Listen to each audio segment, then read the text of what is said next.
Olá a todos, sejam bem-vindos a mais um Geração Espírita Z. Hoje trazemos novamente Gustavo falando sobre a felicidade não é desse mundo. Estamos aqui no SEIC, como vocês podem ver, dentro do nosso Seminário Espírita da Juventude. Então fica com a gente que tem muita coisa boa. Meus amigos, boa tarde. Eu vou ficar de cá que eu tô com dó do pessoal daqui. Questão virado para lá, já tem 2 horas, né? Eu vou ficar de cá, pode? Dá certo? Dá.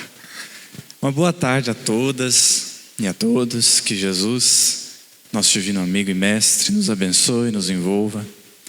Antes de iniciar a nossa fala, eu queria dizer algo. A gente corre um risco, não tem nada a ver com o tema. A gente ainda não começou a abordagem. A gente corre um risco muito grande quando a gente chega num local, num evento, e encontra tudo muito bem arrumado, muito bem feito, e a coisa acontece com uma precisão enorme, e a gente corre um risco de perder a sensibilidade com o trabalho que foi feito. Porque a coisa acontece, porque a coisa simplesmente funciona, a gente corre um risco de achar que foi fácil. Então eu queria inicialmente cumprimentar todos os trabalhadores que estão tornando possível o nosso evento, o nosso momento aqui. Porque a coisa mais fácil que tem é vir cá falar. Tem coisa que eu pensei agora para falar. Mas trabalhar para que isso aqui aconteça não é fácil. Então quero cumprimentar de coração, em nome da Marina, da Cacá, e de todos os trabalhadores da casa, e agradecer por estarem nos proporcionando esse momento. Cumprimentar também os meus amigos, que Marcos e Luana são amigos novos, Gonçalo e Vitor Hugo, irmãozinho, já são mais antigos. E dizer que o nosso tema, felicidade não é deste mundo, ele é um item do Evangelho segundo o Espiritismo, mas aqui nós gostaríamos de abordá-lo com base ou com foco no tópico principal, transtornos psíquicos. Por quê? Quando a gente pensa sobre felicidade, felicidade já foi um assunto de estudo e de reflexão de muitos filósofos, muitos mesmo. Para vocês terem uma ideia, Aristóteles na Grécia já pensava sobre felicidade, sobre o problema da felicidade, de tão natural que ele é. Todo ser humano quer ser feliz. Isso é natural, isso é justo. Emmanuel diria, é mais que razoável, é justíssimo. Todo mundo busca felicidade. Como a felicidade não é desse mundo, a gente vai ler a mensagem do Evangelho segundo o Espiritismo, isso parece um pouquinho pessimista. Isso parece um pouquinho cruel. Como assim a felicidade não é desse mundo? Então a gente vai viver triste? Essa busca incessante do ser humano pela felicidade é uma busca em vão? Eu acredito que não. Porque o que os Espíritos estão querendo dizer é que a verdadeira felicidade não é deste mundo, mas isso não é uma questão de local, isso é uma questão de perspectiva. E eu já vou me explicar. Alguns filósofos quiseram propor que felicidade era satisfação. Felicidade era você atender desejos ou atender vontades. Para alguns, então, felicidade seria você fazer tudo que você quer. A pessoa, para ela ser feliz, ela tinha que fazer tudo que ela quer, que ela quiser. E o grande problema disso é que, quando você pensa assim, felicidade é você ter tempo de descanso. Quanto tempo você acha?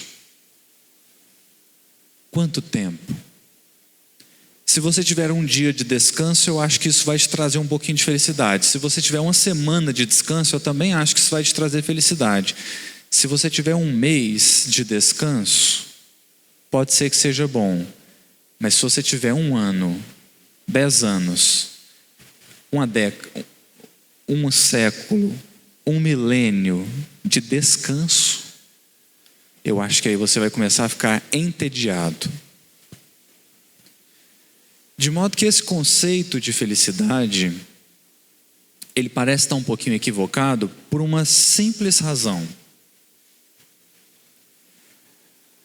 Quando se pensa em felicidade como satisfação de vontades e desejos, nós estamos colocando a felicidade como finalidade. E então a grande busca é pela felicidade. E aí nós vamos ter um problema.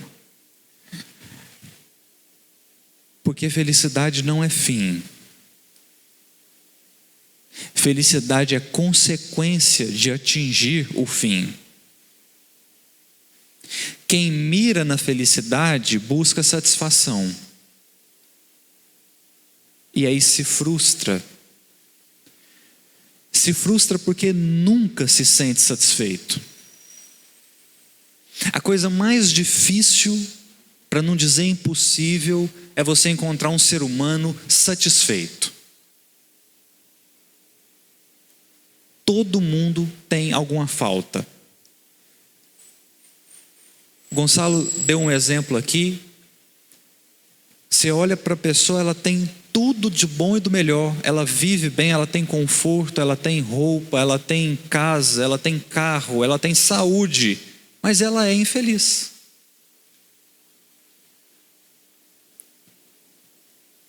De modo que, enquanto a gente estiver colocando felicidade como finalidade, a gente vai viver frustrado.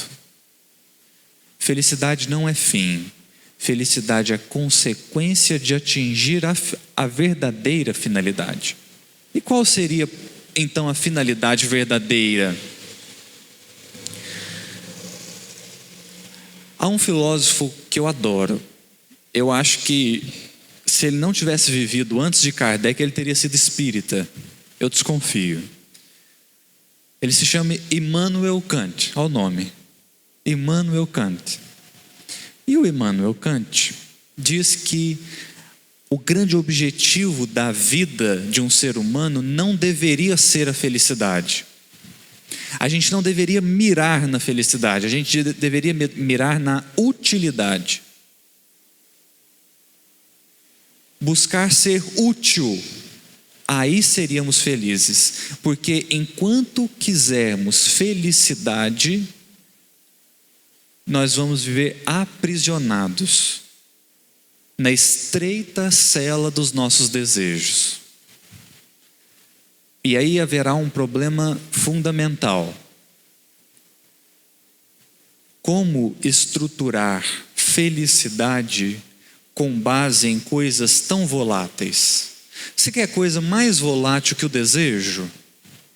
Hoje você deseja uma coisa, amanhã você deseja outra. Tem gente aqui que há 5 anos atrás desejava coisas que hoje dá graças a Deus que não foram atendidas.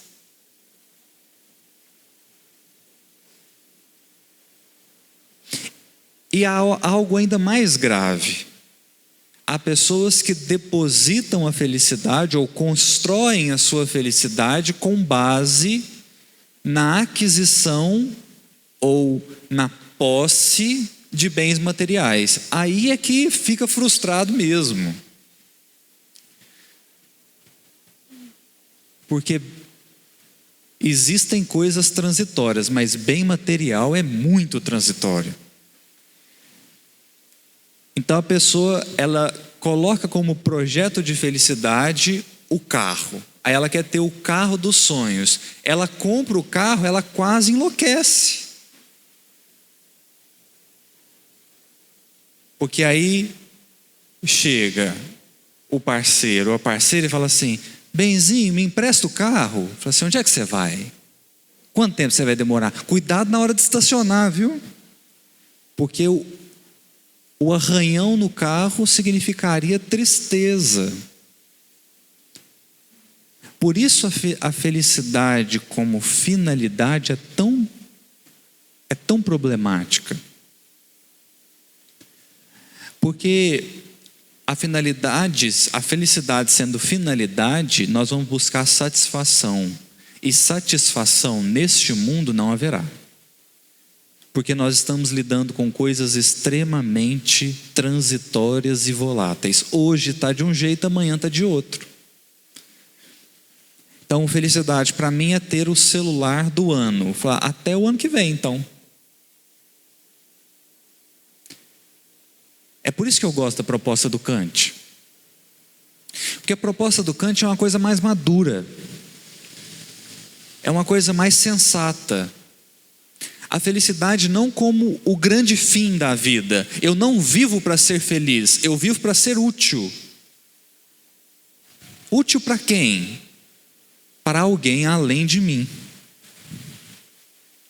E aí a gente começa a entender a fala dos espíritos: a felicidade não é desse mundo.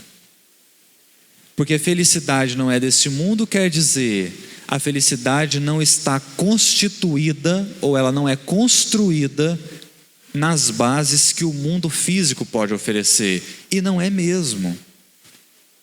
Quem assim faz, vive frustrado. Por isso que os espíritos vão trabalhar uma perspectiva que é: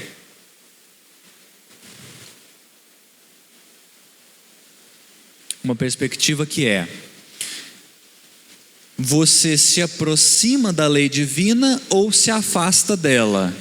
Isso vai significar felicidade ou infelicidade.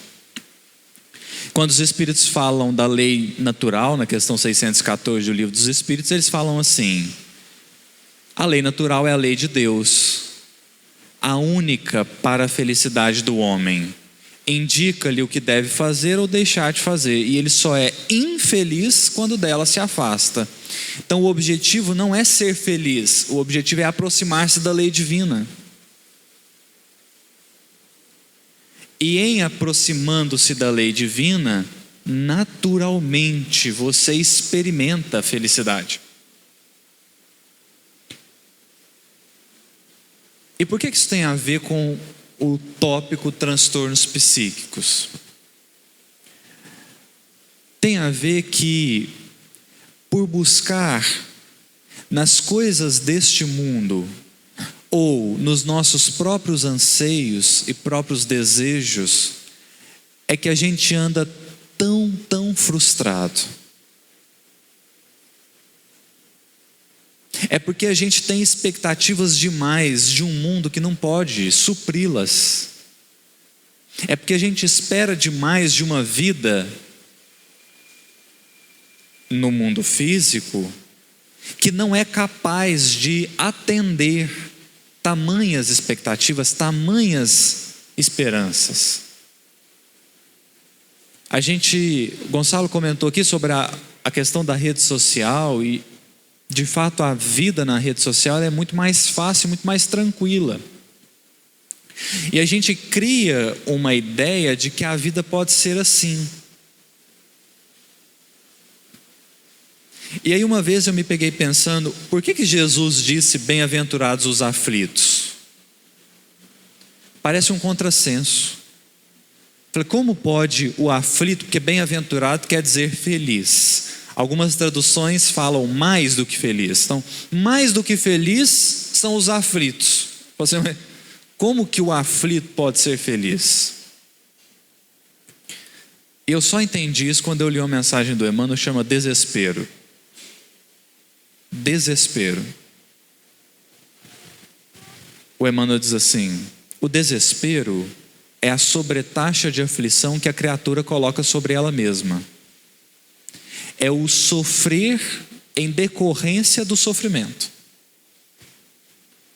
A criatura sofre pelo acontecimento e ela sofre em decorrência do sofrimento dela. Por exemplo,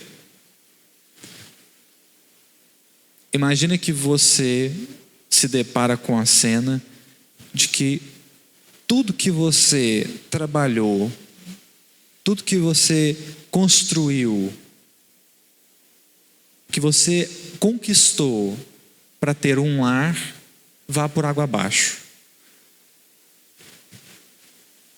Existem pessoas que, ao verem que tudo que tinham feito acabou, elas vão lamentar e vão se prender na lamentação. E dali elas não saem.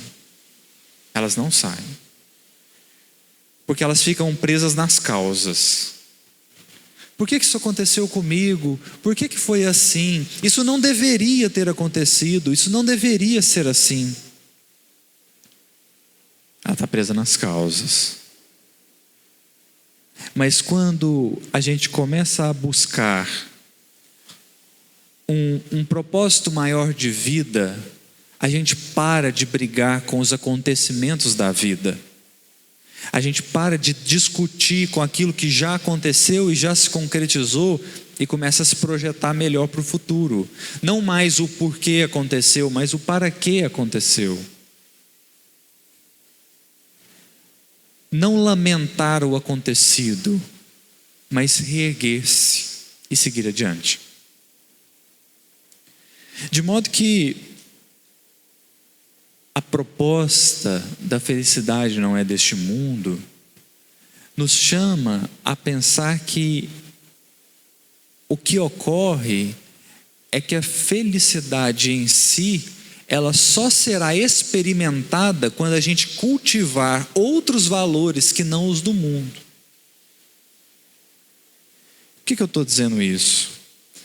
Porque quando a gente pensa em lei divina, quando a gente pensa em caridade, muitas vezes a gente pensa em obrigação. Muitas vezes a gente põe o peso da obrigação. E aí a coisa fica não pelo que eu quero fazer, não pelo que eu sinto que devo fazer, mas pela obrigação do fazer. Eu vou para a casa espírita, eu vou para os trabalhos da caridade porque eu tenho que. E aí a gente não aproveita o sentimento. Algo que eu tenho buscado fazer para experimentar essa felicidade do aproximar-se da lei, para experimentar o verdadeiro objetivo da vida, que é o de ser útil a alguém além de mim mesmo, que é o de não me desesperar perante as situações da vida, porque busco um propósito mais alto, é fazer a caridade fora de hora. Fazer a caridade fora de hora. Porque a gente está pondo hora até para caridade. Aí uma pessoa nos busca, precisando desabafar, aí você fala para ela assim, não, atendimento fraterno é segunda-feira, 7 horas lá no centro, me procura lá.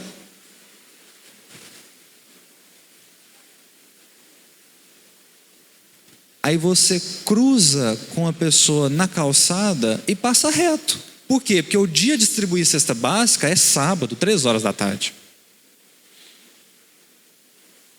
Não estou dizendo que a gente tem que salvar o mundo, porque não dá. Não estou dizendo que todas as pessoas que eu encontrar e que estiverem em necessidade, eu tenho que resolver o problema delas. Não é isso não. O que eu estou propondo, o que eu quero propor é experimente fazer a caridade em algum momento, fora de hora, fora da hora marcada, porque isso vai nos aproximar da lei.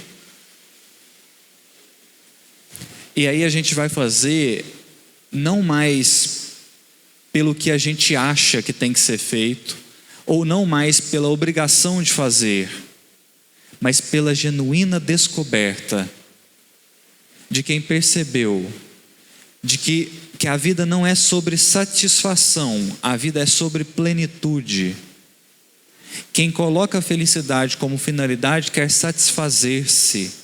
E quem coloca a felicidade como consequência de atingir o verdadeiro fim alcança a plenitude. E a pessoa plena não é a pessoa que cumpriu todos os seus desejos, mas é aquela que já compreendeu que não há vazio que Deus já não tenha preenchido, que não há necessidade que Deus já não tenha atendido. É a pessoa que já percebeu que ela não precisa mais reter, ela já pode começar a dar. Que o grande mal da vida é quando eu quero reter para o meu bem-estar, quando em verdade a lei me pede para que eu distribua e alcance.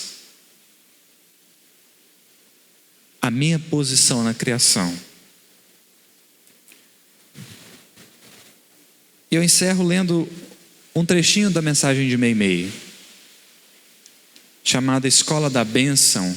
Ela foi psicografada pelo Chico.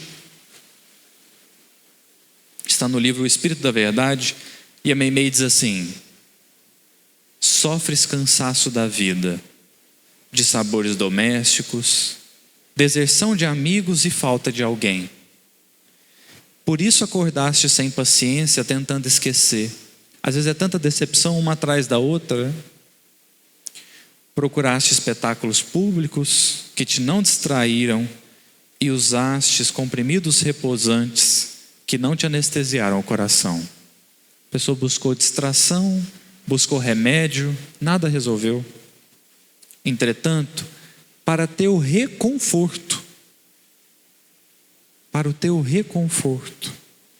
pelo menos uma vez por semana, sai de ti mesmo e busca na caridade a escola da bênção. Em cada compartimento aprenderás diversas lições ao contato daqueles que leem na cartilha das dores que desconheces. E aí ela cita vários exemplos. A pessoa que está na rua, a mãe que não consegue amamentar os filhos, homens tristes que não conseguem um emprego,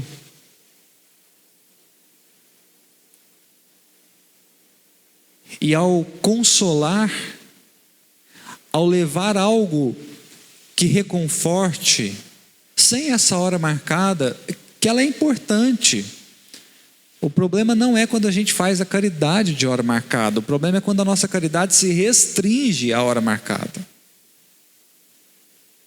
Aí ela termina dizendo: quando você levar o consolo, ver-te-ás então consolado, estendendo consolo e ajustado a ti mesmo, volverás ao conforto da própria casa, murmurando feliz: obrigado, meu Deus.